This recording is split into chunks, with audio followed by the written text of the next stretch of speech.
Selamat datang Banjar dalam kosakata. Kali ini ulun hendak menyampaikan sebuah kosakata yang sering juga dipakai oleh masyarakat Banjar dalam aktivitasnya.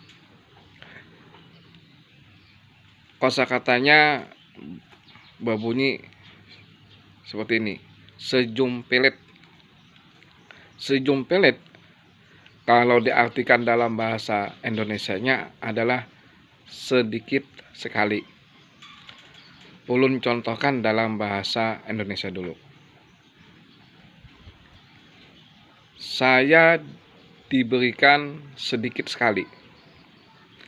Kalau dalam bahasa Banjarnya, Oma aku diberi sejumpilit.